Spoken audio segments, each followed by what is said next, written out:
Hello guys. So today we are going to do a topic, Venn diagram. It's a very simple topic and an important topic from the exam point of view as well. So let's start with the topic Venn diagram. In the Venn diagram सबसे पहले बच्चे हमें जो है वो 3 concept हैं जो करने होते हैं. उन 3 कॉन्सेप्ट के बेसिस पे हम जो है वो उसके क्वेश्चंस को आगे सॉल्व कर सकते हैं. सबसे पहले मतलब समझते हैं कि वेन डायग्राम मतलब क्या है. When means circle and diagram means you know. तो हमें किसी भी प्रॉब्लम को जब सर्कल्स के फॉर्म में रिप्रेजेंट करना होता है, so that is Venn diagram, right. इसमें 3 छोटे छोटे कॉन्सेप्ट जो हमें आने चाहिए. पहला कॉन्सेप्ट है हमारे पास ऑल ए आर बी. सारे के सारे जो ए है वो बी का पार्ट है. अब बेटा इसमें एक चीज हमेशा ध्यान रखिएगा, इसको बहुत सारे बच्चे साइलॉजिज्म डिडक्टिव लॉजिक के साथ जो है वो मिक्स कर देते हैं. Syllogism is a different topic, Venn diagram is a different topic. Syllogism में हम पॉसिबिलिटी साथ में लेके चलते हैं, बट वेन डायग्राम में हम कोई पॉसिबिलिटी लेकर नहीं चलते. जैसे अगर मैं कहती हूँ ऑल ए आर बी, तो इसको रिप्रेजेंट करने का डायग्राम की फॉर्म में सिर्फ एक ही मेथड है, 2 concentric circle with A as inner circle and B as outer circle. All A are B. सारे के सारे जो A हैं वो B का पार्ट है. सारे के सारे A B का पार्ट है. Right, clear. सेकेंड कॉन्सेप्ट अब हम कहते हैं सम A R B. Some A R B का क्या मतलब है? कुछ A जो है वो B का पार्ट है, which means some A R B. कुछ A B का पार्ट है. और third concept is no A is B. No A is B का मतलब है कोई भी ए बी का पार्ट नहीं है, which means A is a different circle and B is also a different circle. इनका आपस में कोई रिलेशन नहीं है. तो बेसिकली हमें 3 यही चीजें पता होनी चाहिए, ऑल, सम, नो. इसके बेसिस पे हम अपने क्वेश्चंस को इजीली सॉल्व कर सकते हैं. अब इसको एक एग्जांपल के थ्रू समझते हैं. अगर मैं कहती हूँ कि late us suppose main and human beings, humans, इसको बताइए ये कौन से रिलेशन को फॉलो करेंगे, ऑल, सम या no. Some humans are men, that is correct, but इसका वाइस वर्सा देखो, सम मेन आर ह्यूमंस, वो इनकरेक्ट हो जाएगा, तो सम नहीं जा सकता. इसके लिए जो करेक्ट ऑप्शन है वो क्या है, ऑल. ऑल मेन, सारे के सारे जो मेन है वो कौन है, humans. All men are humans, right. Similarly if I say men doctors, अब इसके बेसिस पे बताइए मेन एंड डॉक्टर्स के बेसिस पे कौन सा रिलेशन जाएगा, all, some, no. Some men are doctors या सम डॉक्टर्स आर मेन, दोनों ही करेक्ट है, right. If I say men women, तो इसके बेसिस पे बताइए, इसके बेसिस पे कौन सा रिलेशन जाएगा, all, some, no. No, men and women का आपस में कुछ भी रिलेशन नहीं है. No man is women. Clear. अब हमें जब एग्जाम में क्वेश्चन आते हैं ना, तो कभी भी इतने सिंपल 2 एट्रीब्यूट्स पे क्वेश्चन नहीं आते. क्वेश्चन जो है वो हमेशा 3 एट्रीब्यूट्स पे आते हैं. तो उसको देखते हैं. जैसे फॉर एग्जाम्पल अगर मैं आपको कहती हूँ मेन, ह्यूमंस एंड डॉक्टर्स, इसका मुझे रिलेशन बताना है. मेन, ह्यूमंस एंड डॉक्टर्स, तो इसका बताइए रिलेशन क्या बनेगा. अब इस तरह के क्वेश्चन को कैसे सॉल्व करेंगे, 2 एट्रीब्यूट्स को आपस में रिलेट करने की कोशिश करेंगे. मेन एंड ह्यूमंस का रिलेशन क्या है, all men are humans, right. Then men and doctors का रिलेशन क्या है, सम मेन आर डॉक्टर्स. अब देखिए 2 पॉसिबिलिटी हो सकती है, एक ये पॉसिबिलिटी हो सकती है, एक ये पॉसिबिलिटी हो सकती है. अब इन दोनों में से करेक्ट पॉसिबिलिटी कौन सी है वो कैसे पता लगेगा, डॉक्टर्स एंड ह्यूमंस के रिलेशन में. बताइए डॉक्टर्स एंड ह्यूमंस का क्या रिलेशन होगा, ऑल डॉक्टर्स आर ह्यूमंस, तो दैट मीन्स डॉक्टर्स जो है वो ह्यूमन के सर्कल के बाहर नहीं आ सकते. तो इसका करेक्ट रिलेशन हमारे पास ये बन जाएगा, all men are humans, all doctors are humans and some men are doctors. मतलब जब भी 3 वेरिएबल पे हमें वेन डायग्राम बनानी है तो हर किसी का जो है वो आपस में रिलेशन जो है वो चेक करना जरूरी है, तभी वेन डायग्राम बन सकती है. अदरवाइज कुछ ना कुछ गलती होने के चांसेस रहेंगे. क्लियर. ये कॉन्सेप्ट समझ में आया सभी को. चलिए बच्चा फिर अपनी वर्कशीट पे आइए और वर्कशीट के फर्स्ट 10 क्वेश्चंस जो हैं वो हम ट्राई करेंगे. देखिए क्वेश्चंस में क्या कहा गया है. From among the given figures A to E, Choose the figure that represent the relationship among three given classes in each of the question below. अब A, B, C, D में से आपको बताना है कि कौन सा जो वेन डायग्राम है वो आपके 1 to 10 क्वेश्चंस को जो है वो फॉलो कर रहा है। अगर A, B, C, D में से कोई भी वेन डायग्राम आपके क्वेश्चन को फॉलो नहीं कर रहा तो आंसर होगा E, none of these, right. जैसे फर्स्ट देखिए, स्पिंस्टर, मेल्स, डॉक्टर्स। स्पिंस्टर का मतलब पता है ना, अनमैरिड गर्ल्स। आप इसका वेन डायग्राम बनाएंगे, A, B, C, D में से कोई मैच कर गया तो वो answer, otherwise E, none of these is the answer। Clear? तो अब आपको क्या करना है, फर्स्ट 10 क्वेश्चंस ट्राई करने हैं। वीडियो को पॉज करके आप लोग ट्राई करेंगे, राइट, और फिर इसके बाद हम डिस्कस करेंगे। कीजिए ट्राई।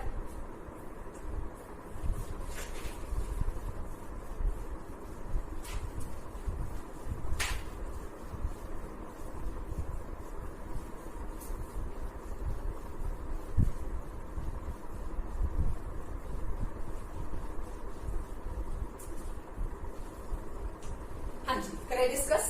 चलिए, let's start with the very first question. Spinsters, males, doctors. Now spinsters are unmarried girls. Unmarried girls का मेल्स के साथ क्या रिलेशन होगा?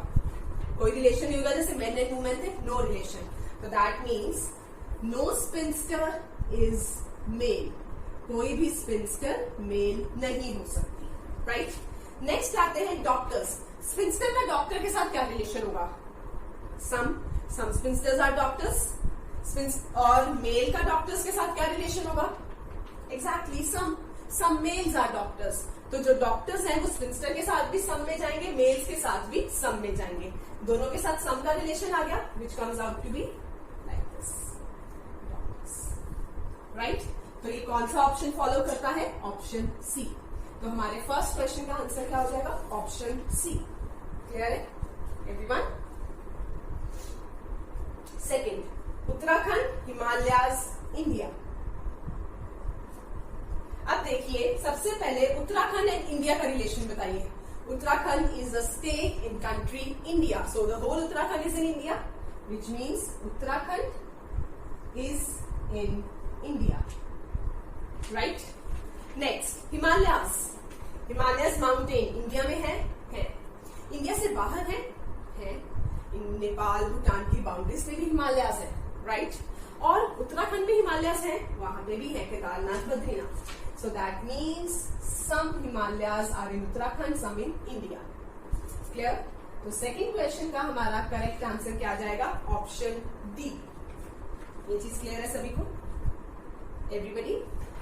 Third one, lawyers, MPs, graduate. Lawyers, MPs, graduate. अब इस केस में देखिए, सबसे पहले लॉयर्स एंड ग्रेजुएट का रिलेशन क्या होगा? लॉयर्स, कोई भी लॉयर कैसे बनता है? एलएलबी करके, मतलब ग्रेजुएट होगा तभी लॉयर बनेगा, which means all lawyers are graduate. सारे के सारे जो लॉयर्स हैं वो ग्रेजुएट होने चाहिए। MPs, member of parliament. Some graduates are MP, some lawyers are MP, and other than lawyers and graduates, there are MPs. So, MPs का sum का relation again same as second one, that is option D. Right? समझ में आ रहा है बच्चे सभी को? Fourth one, doctors, bachelors, professors. Now, doctors and bachelors का आपस में relation क्या है? Doctors and bachelors, some doctors are bachelors.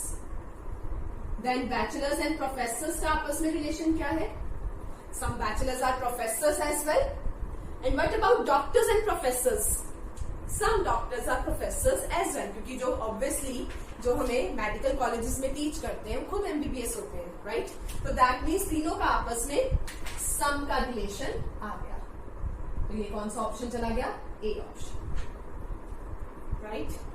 समझ में आ रहा है बच्चे सभी को? First 4 questions clear. Fifth one, postgraduates, undergraduates, employed. Now, सबसे पहले मुझे बताइए undergraduates कौन होते हैं? जो ग्रेजुएशन कर रहे हैं। पोस्ट ग्रेजुएट्स कौन होते हैं? जिनकी ग्रेजुएशन हो गई। तो बच्चे अब एक चीज बताइए, जो ग्रेजुएशन कर रहे हैं और जिनकी ग्रेजुएशन हो चुकी है, उनका आपस में कोई रिलेशन होगा? नहीं होगा, कोई रिलेशन नहीं होगा। हाँ, अगर इस अंडर ग्रेजुएट की जगह ग्रेजुएट होता तो चीज अलग थी। क्यों? क्योंकि all post graduates must be graduates. कोई ग्रेजुएट करके पोस्ट ग्रेजुएशन करेगा, पर इसमें अंडर ग्रेजुएट कहा गया है, राइट। तो अंडर ग्रेजुएट और पोस्ट ग्रेजुएट का आपस में कोई भी रिलेशन नहीं है। No undergraduate is postgraduate, कोई भी अंडर ग्रेजुएट पोस्ट ग्रेजुएट नहीं हो सकता. नाउ एम्प्लॉयड, दोनों ही हो सकते हैं. Some undergraduates are employed and some postgraduates are employed. तो फिफ्थ क्वेश्चन का आंसर भी क्या रहेगा? C. Right. Sixth one, bread, oven, baked vegetables. Bread, oven, baked vegetables. अब देखिए, oven is a machinery, तो इसको हम एक अलग सर्कल में रखेंगे. And all breads are baked eatable. सारे के सारे जो breads है वो bake होके ही बनते हैं. So all breads are baked eatable and oven जो है वो मशीनरी के कारण अलग रहेगा. So that means six question का आंसर क्या हो गया? Option B.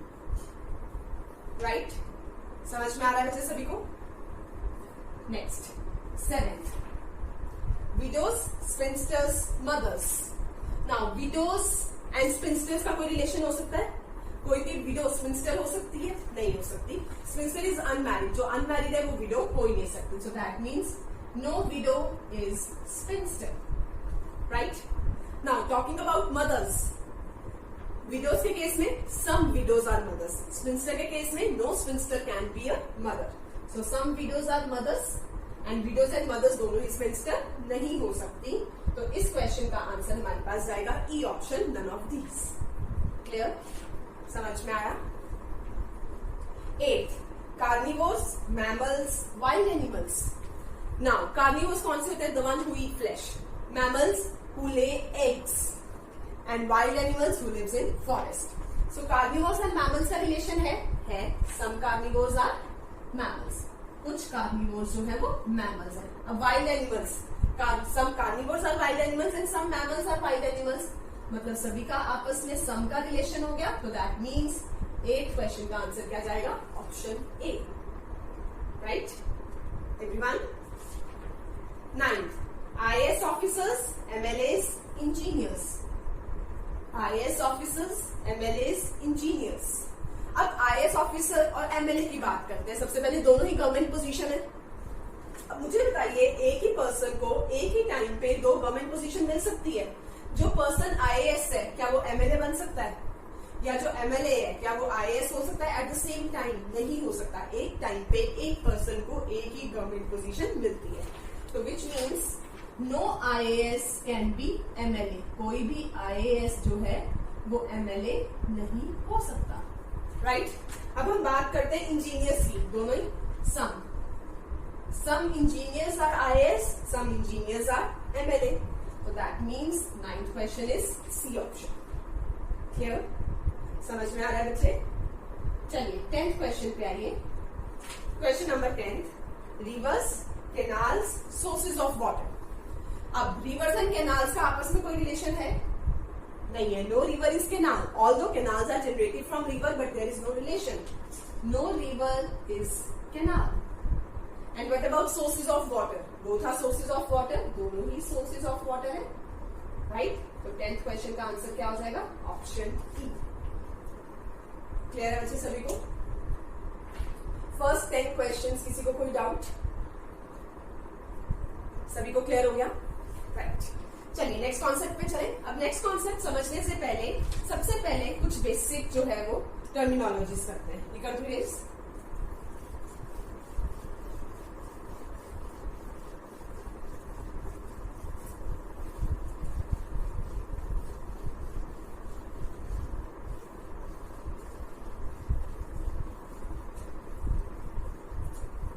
ना लेट अस सपोज बच्चा, मैं कहती हूँ कि ये दो सर्कल्स हैं जो रिप्रेजेंट कर रहे हैं persons who take tea and coffee. ये जिनको टी पसंद है, ये जिनको कॉफी पसंद है.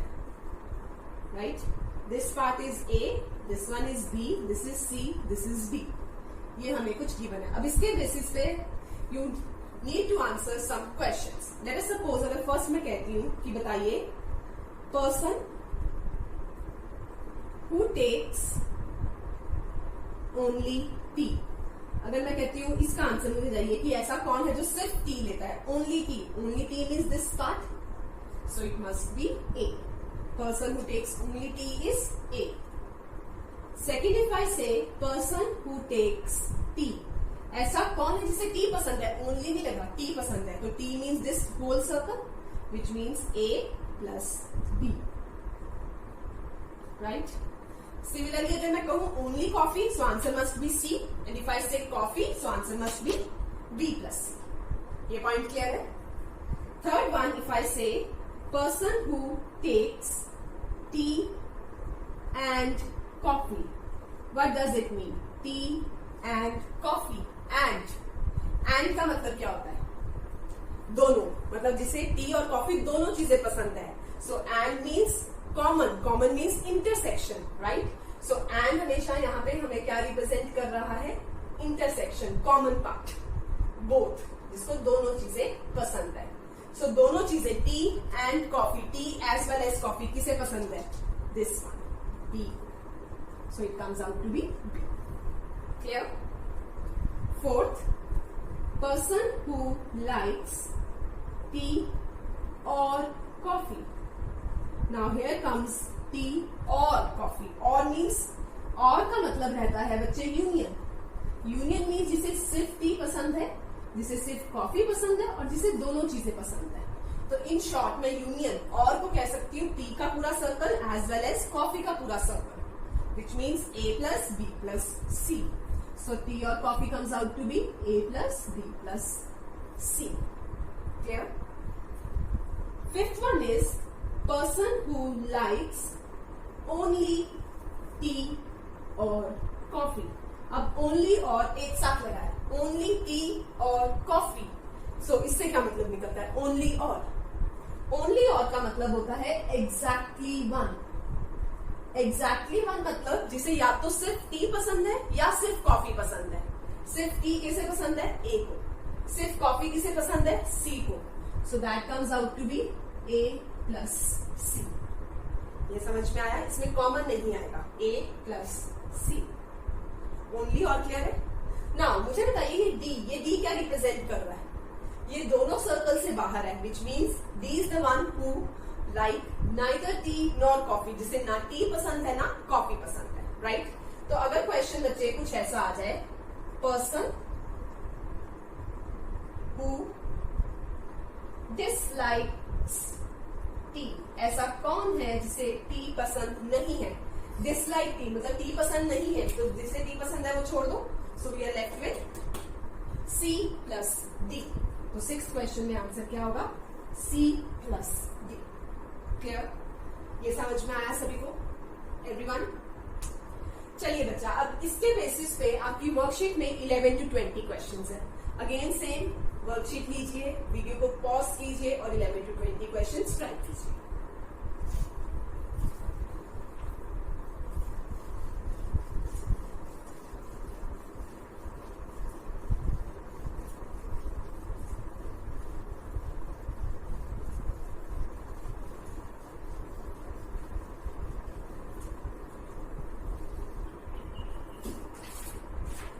देखिए क्वेश्चन में कहा गया है following are the number of students who have passed in respective subjects. 3 subjects दिए गए, इंग्लिश, साइंस एंड मैथ्स, और इसमें कौन कौन पास है, कितने स्टूडेंट्स पास है, उसका डेटा गिवन है, जिसके बेसिस पे 11 to 20 क्वेश्चंस आपको ट्रैक करने हैं.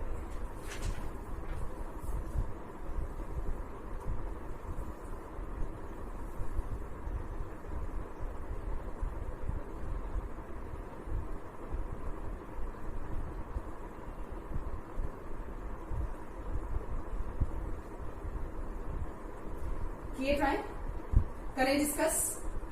चलिए let's start with the 11th question. Find the number of students who pass in only science. सिर्फ साइंस में कितने स्टूडेंट्स पास हैं? 7. तो 11th क्वेश्चन का आंसर क्या रहेगा?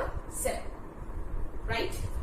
Next, pass in science. कितने स्टूडेंट्स हैं जो साइंस में पास है? अब ओनली नहीं लगा, मतलब साइंस का पूरा सर्कल लेंगे. साइंस का पूरा सर्कल मीन्स 7, 15, 23, 25, इन सभी को ऐड करेंगे. 7, 15, 23, 25, which comes out to be 70.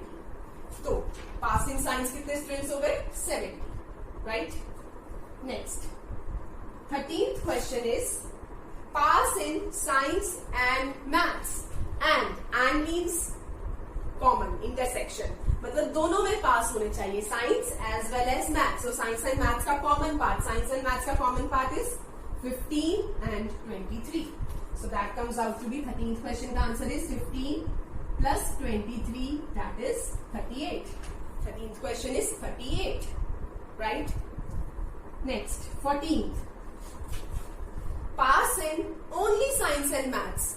अब देखिए साइंस एंड मैथ्स मुझे पता है क्या था 15 प्लस 23, बट इसके साथ में लगा है ओनली. ओनली का मतलब क्या है कि वो किसी थर्ड सब्जेक्ट में साथ में पास नहीं होने चाहिए. तो देखिए 15 तो बस इन दोनों में ही पास है, बट जो 23 है वो इंग्लिश में भी पास है, तो मैं 23 को कंसीडर नहीं करूंगी. 14th क्वेश्चन का आंसर मेरे पास क्या हो जाएगा 15. क्लियर? ये पॉइंट समझ में आया? Good. Next 15. Pass in science और मैथ्स. और means union. Union means science का पूरा circle as well as maths का पूरा सर्कल, विच मीन्स 7, 15, 1, 5, 23, 25. 7, 15, 1, 5, 23, 25. और इन सभी को ऐड करके विल गेट 76. तो 15th क्वेश्चन का आंसर हमारे पास क्या हो जाएगा 76. Right? Next 16th. Pass in only science और इंग्लिश. ओनली और का मतलब क्या था? एग्जैक्टली 1. एग्जैक्टली 1 मीन्स या तो सिर्फ साइंस में या सिर्फ इंग्लिश में. तो 16th क्वेश्चन का आंसर सिर्फ साइंस में पास है 7 स्टूडेंट्स, सिर्फ इंग्लिश में पास है 8 स्टूडेंट्स. तो 7 प्लस 8 15. राइट? क्लियर है यहां तक एवरीबॉडी? चलिए नेक्स्ट आइए 17th. Pass in exactly 2 subjects. 2 subjects में पास. अब एक चीज देखिए, 2 सब्जेक्ट्स में कौन कौन पास है? ये वाले जो है ये तो सिंगल में पास है, तो 2 में कौन कौन पास है? दिस 25, 5 एंड 15, क्योंकि 23 तो तीनों में पास है और ये वाला 7 किसी में भी पास नहीं है. तो एग्जैक्टली 2 सब्जेक्ट्स कौन से हो गए? 25, 5, 15. 25 प्लस 5 30, 30 प्लस 15 45. तो pass in exactly 2 subjects is 45. Clear? समझ में आया यहां तक एवरीवन?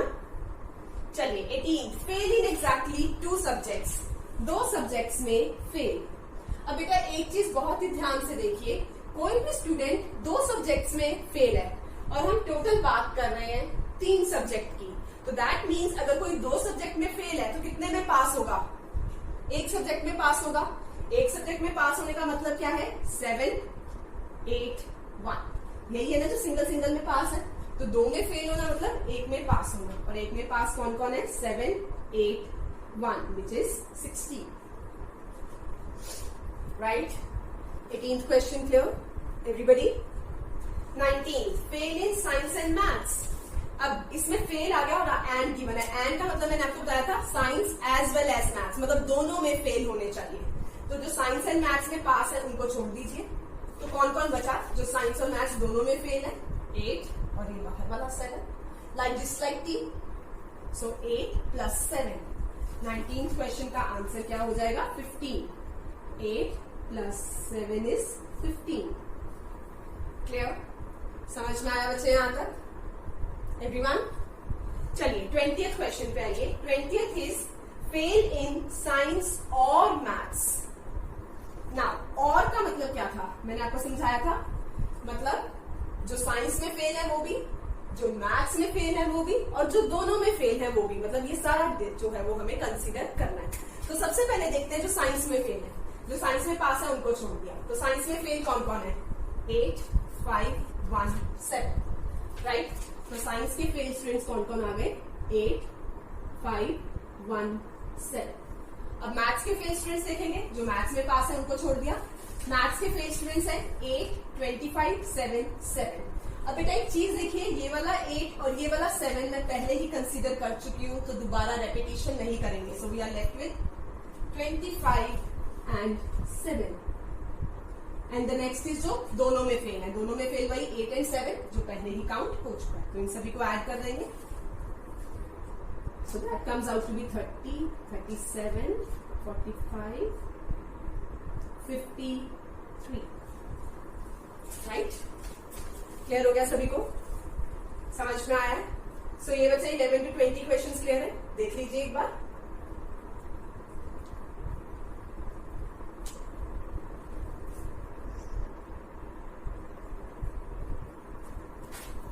डन? चलिए बच्चा अपनी वर्कशीट से डायरेक्शन फॉर क्वेश्चन 21 to 24 पढ़िए जरा। उसकी फिगर मैं यहाँ ड्रॉ कर रही हूँ, आप इतनी देर पढ़िए क्वेश्चन।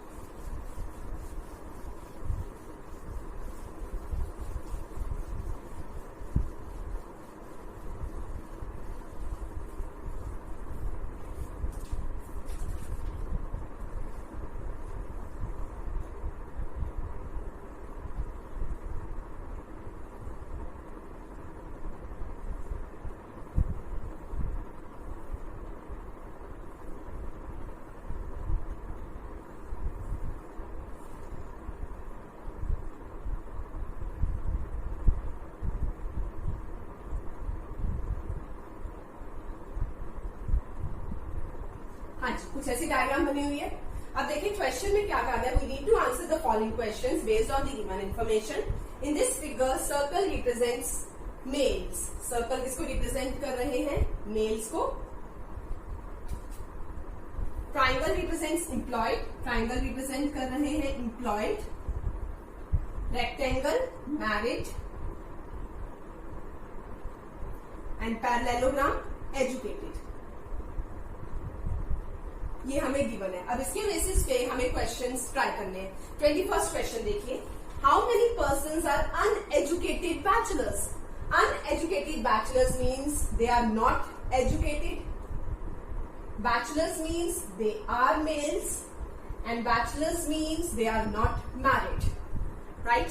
अब इस केस में मुझे एम्प्लॉयड के बारे में 21st क्वेश्चन में कुछ भी नहीं कहा गया है, तो एम्प्लॉयड मेरे लिए एक न्यूट्रल क्वांटिटी है। न्यूट्रल क्वांटिटी मतलब जो चीज मुझे चाहिए, जैसे मेल्स चाहिए, अगर मेल्स के अंदर एम्प्लॉयड आ रहे so I consider it, but मेल से बाहर जाके एम्प्लॉयज को मैं कंसीडर नहीं करूंगी। अब देखिए क्या कहा गया, एजुकेटेड, पैरेललोग्राम नहीं चाहिए, मैरिड, रेक्टेंगल नहीं चाहिए, मेल्स बोथ वैल्यूज चाहिए, वो पर्सन चाहिए जो सर्कल के अंदर है।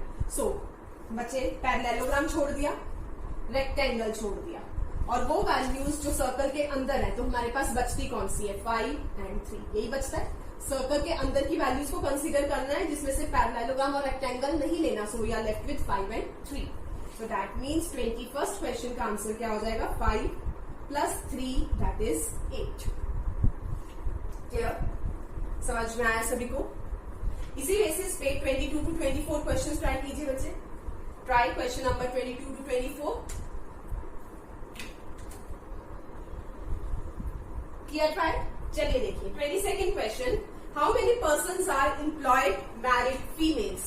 Now employed married females, employed होने चाहिए, मैरिड होने चाहिए, फीमेल्स मतलब मेल्स नहीं होने चाहिए। तो दैट मीन्स मुझे सर्कल कंसीडर नहीं करना, और कंसीडर करना है वो वैल्यूज जो ट्राइंगल एंड रेक्टेंगल दोनों में है, मतलब दोनों में, ठीक है, मतलब दोनों की कॉमन वैल्यूज। तो देखिए ट्राइंगल और रेक्टेंगल दोनों की कॉमन वैल्यूज हमारे पास क्या है? सिर्फ 8 and 3, 6 and 7 जो है वो एम्प्लॉयड नहीं है, दिस 2 and 4 मैरिड नहीं है। So common values are 8 and 3। तो 22nd क्वेश्चन का आंसर क्या हो जाएगा? 8 plus 3 that is 11, राइट? समझ में आया सभी को? चलिए 23rd क्वेश्चन पे आते हैं। 23rd question is, how many persons are educated spinsters? Now educated spinsters, educated means educated होने चाहिए, spinster means ना तो married ना males, that means ना circle लेना ना rectangle लेना, और कौन सी वैल्यू लेनी है? जो पैरेललोग्राम के अंदर है, that is 9 plus 2। So 23rd question is 9 plus 2 that is 11। Clear everyone? समझ में आ रहा है? Next, 24th one. How many persons are educated unemployed males? कितने persons हैं जो educated हैं, unemployed हैं and males हैं? See, educated होने चाहिए, unemployed मतलब employed नहीं होने चाहिए, males मतलब males होने चाहिए। मतलब मुझे ट्राइंगल नहीं लेना। अगर मुझे ट्राइंगल नहीं लेना तो ट्राइंगल की वैल्यूज देखो मैंने छोड़ दी, मुझे ये वैल्यूज चाहिए, राइट? अब कौन सी वैल्यूज चाहिए? पैरेललोग्राम और सर्कल दोनों में आनी चाहिए। This is 6 and 1। So 6 plus 1 that is 7। तो यहाँ पे आंसर क्या होगा 24th क्वेश्चन का? 7। ये समझ में आया सभी को? सो बच्चा फर्स्ट 24 क्वेश्चंस, किसी को कोई डाउट? सभी को क्लियर है? तो बच्चे ये 24 क्वेश्चंस तक हमारा वेन डायग्राम कंप्लीट होता है। नेक्स्ट जो हम आज स्टार्ट करेंगे वो है सेट थ्योरी, राइट? कर दो रेज यहां तक।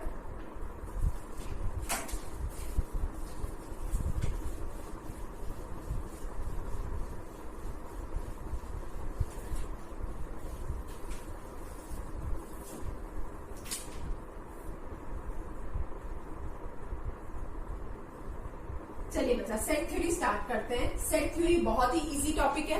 इसमें बेसिकली सेट थ्योरी को भी हम वेन डायग्राम को यूज करके सॉल्व करेंगे तो बहुत इजीली सॉल्व होगा।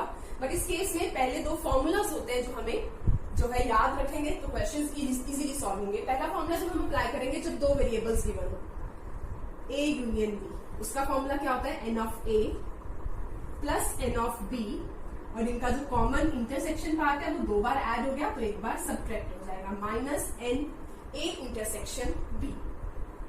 अगर हमें तीन वेरिएबल गिवन हो तो ये फॉर्मूला हमारे पास क्या बन जाता है? A union B union C, which is n of A plus N of B plus N of C. अब इंटरसेक्शन माइनस होंगे, A intersection B, B intersection C, C intersection A, और तीनों का इंटरसेक्शन एक बार ऐड होगा, plus A intersection B intersection C. अब इसमें एक चीज जो बहुत जरूरी है वो ये कि आपको पता होना चाहिए और एंड क्या है, क्योंकि कई बार यूनियन इंटरसेक्शन नहीं गिवन होता और एंड गिवन होता है, जो भी हमने पीछे किया है। यूनियन मीन्स और, इंटरसेक्शन मीन्स एंड। ये चीज हमें पता होनी चाहिए। क्लियर? ये क्लियर है? अब इसके बेसिस पे एक क्वेश्चन बच्चा मैं ट्राई करवाती हूँ, देन बाकी आप लोग ट्राई करके हम डिस्कस करेंगे। देखिए जो फर्स्ट पेज पे आपको लास्ट क्वेश्चन गिवन है, डायरेक्शन फॉर क्वेश्चन 25 to 26। अब इसमें देखिए आपको क्या कहा गया है? In a society of 200 residents 67% like tea. कितने लोगों को टी पसंद है? 67% को। 77% लाइक कॉफी, कॉफी पसंद है 77% को। And 51% like T and coffee, and means intersection. T intersection coffee है हमारे पास 51%, right? Find 25 how many residents like T और कॉफी, मतलब पहले यूनियन फाइंड करना है। And 26 how many residents like neither T nor coffee.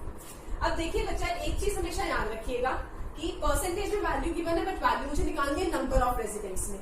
तो मैं क्या करूंगी, पहले सबसे पहले ये फॉर्मूला अप्लाई करके यूनियन की वैल्यू निकालूंगी और बाद में जो यूनियन की वैल्यू आएगी उसको नंबर ऑफ रेजिडेंट्स में कन्वर्ट करूंगी। इंस्टेड में तीनों को नंबर ऑफ रेजिडेंट्स में कन्वर्ट करूंगा, टाइम कंज्यूमिंग हो जाएगा, राइट? तो फर्स्ट फॉर्मूला अप्लाई होगा क्योंकि दो वेरिएबल गिवन है। फर्स्ट फॉर्मूला से मैं यूनियन फाइंड आउट कर लूंगी, T union coffee, T is 67% plus coffee 77% minus intersection 51%। 144 minus 51 93%। तो यूनियन आपके पास क्या आ गया? 93%। अब देखिए यहां से मेरे पास सारी की सारी वैल्यूज आ गई हैं। अब इसके बाद जो बेस्ट मेथड होता है क्वेश्चन सॉल्व करने का वो है कि आपके पास जब सारी वैल्यूज आ गई तो इसका वेन डायग्राम ड्रॉ कर लो, ताकि फिर उसके आगे जाकर जैसा मर्जी क्वेश्चन पूछा हो आप इजीली उसको आंसर कर सकते। दो वेरिएबल है टी कॉफी। सबसे पहले हम फिल करेंगे कॉमन, इंटरसेक्शन कितना है? 51%। यहां आ जाएगा 51%। अब देखिए टी कितना परसेंट था? 67। तो बच्चे क्या मैं यहाँ पे 67% लिख सकती हूँ? नहीं लिख सकते। The reason being this whole is representing 67%, जिसमें से ये ऑलरेडी 51% है। तो ये कितना हो जाएगा? 16%। दिस इज 77%, तो ये कितना हो जाएगा? 26%, राइट? अब यूनियन कितना है? 93%, मतलब इन तीनों का सम इज 93%। और मुझे पता है वैसे टोटल परसेंटेज कितनी होती है? 100। तो दैट मीन्स बाहर कितना परसेंट आएगा? 7%। 100 minus 93 is 7%. So this completes my diagram. अब इसके बेसिस पे बच्चा जैसा मर्जी क्वेश्चन एग्जाम में पूछा मैं इजीली आंसर कर सकती हूँ। मेरी डायग्राम मेरे पास बन गई है, राइट? 25 था how many residents like T और कॉफी, यूनियन मतलब 93%, but number of residents find करने हैं। टोटल नंबर ऑफ रेजिडेंट्स कितने हैं? 200. So that comes out to be 93% of 200. which comes out to be 186. Right? Next, 26.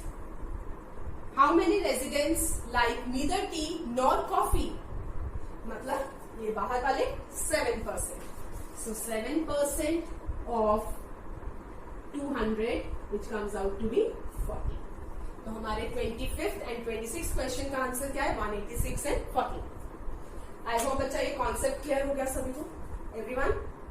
चलिए बच्चा, अब इसके बेसिस पे नेक्स्ट पेज पे देखिए आपको 4 सेट गिवन है. एक 27 to 29, एक 30 to 31, एक 32 to 33, एक 34 to 35.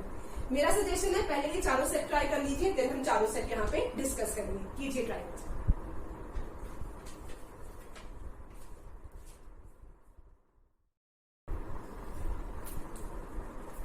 हाँ जी बच्चे, हुए क्वेश्चन सॉल्व. चलिए अब हम 27 to 29 क्वेश्चन जो है वो सबसे पहले डिस्कस करते हैं. इसमें हमें कहा गया है एक कॉलेज है जिसमें 300 फाइनल ईयर स्टूडेंट्स हैं, जिसमें से मार्केटिंग ली 52% स्टूडेंट्स ने,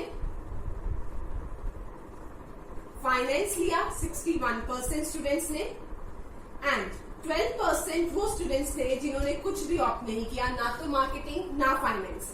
विच मीन्स 12% जो है वो बाहर आ जाएगा, मार्केटिंग एंड फाइनेंस से 12% बाहर आ जाएगा. तो बच्चा एक चीज देखिए, अगर 12% स्टूडेंट्स ने कुछ भी ऑप्ट नहीं किया तो मैं यहाँ से यूनियन फाइंड आउट कर सकती हूँ कि कितने परसेंट ऐसे स्टूडेंट्स होंगे जिन्होंने कुछ ना कुछ तो ऑप्ट किया होगा. 100 में से 12% स्टूडेंट्स ने कुछ भी ऑप्ट नहीं किया, तो 88% स्टूडेंट्स ने कुछ ना कुछ ऑप्ट किया होगा. यहाँ से यूनियन आ गया. अब वही फर्स्ट फॉर्मूला अप्लाई करके मैं इंटरसेक्शन फाइंड आउट कर सकती हूँ, which means union is equals to marketing plus finance, और यहां से जो इनका इंटरसेक्शन है वो माइनस हो जाएगा.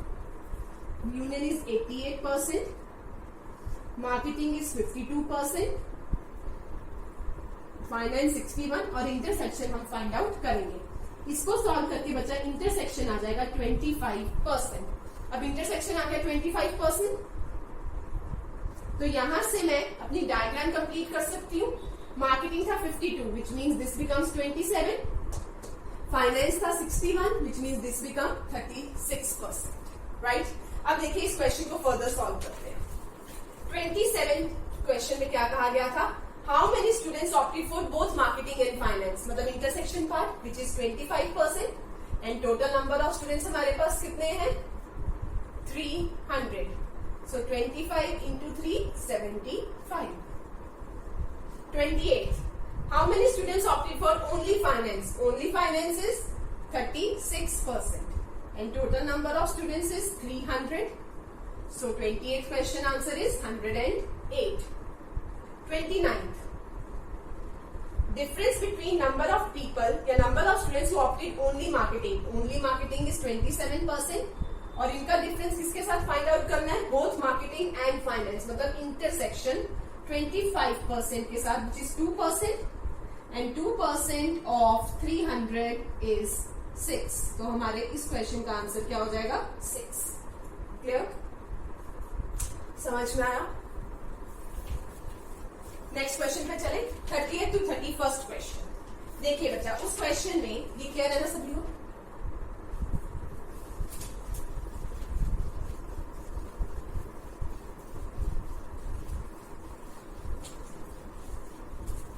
चलिए 30th to 31st क्वेश्चन आएंगे. In an office 65% of the employees were graduate, मतलब ग्रेजुएट कितने हैं? 65%. 72 आर मैरिड, मैरिड कितने हैं? 72%.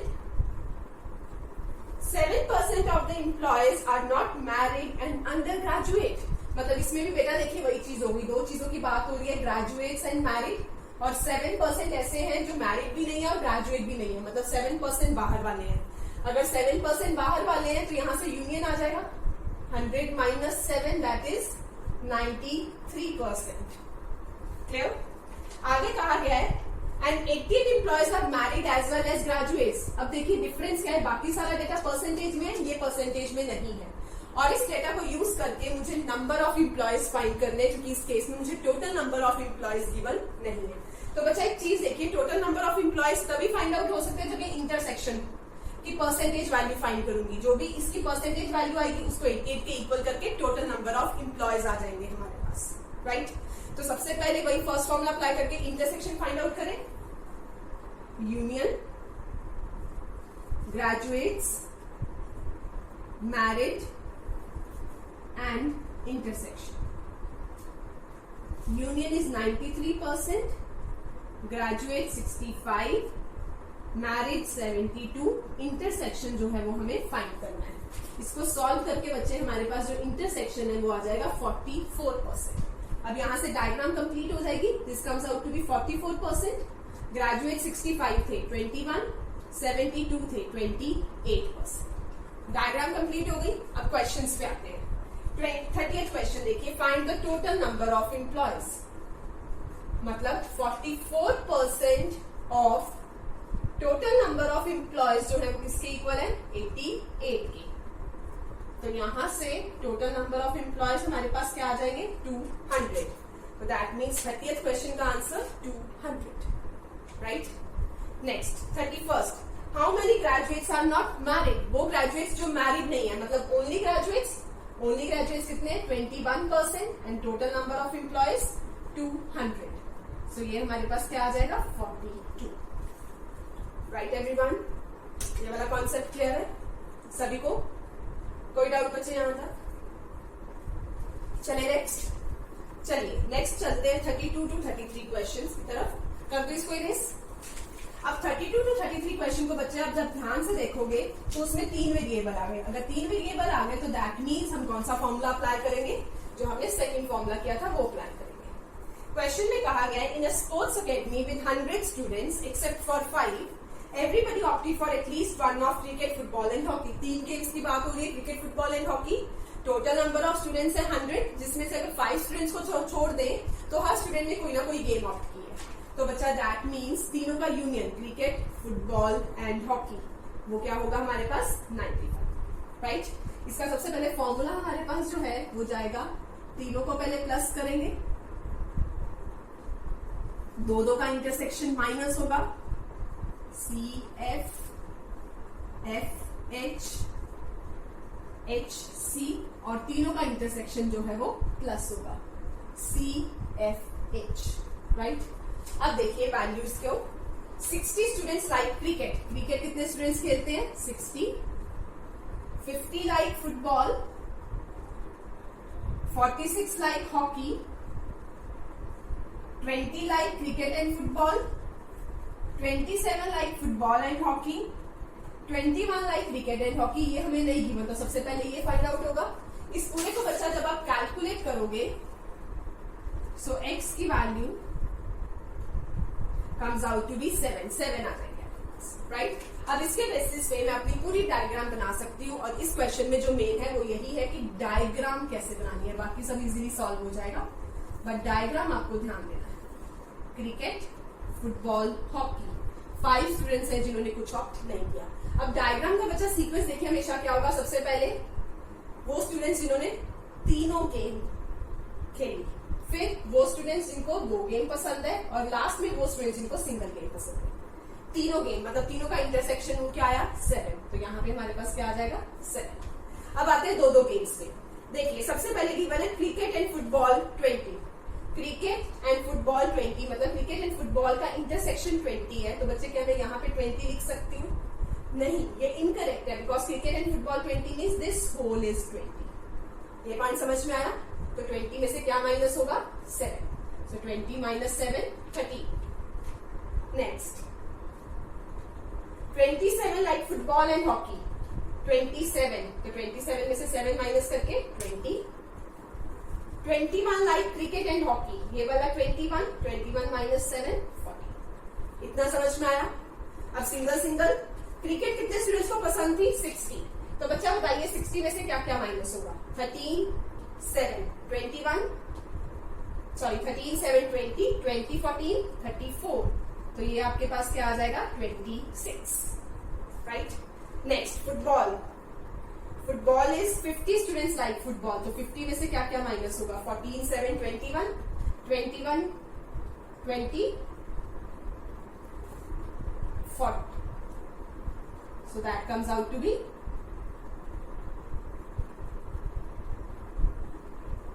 next. Sorry, that was football. Sorry. That would be 50. 13, 7, 20, 20, 20, 40, that is 10. Next, hockey.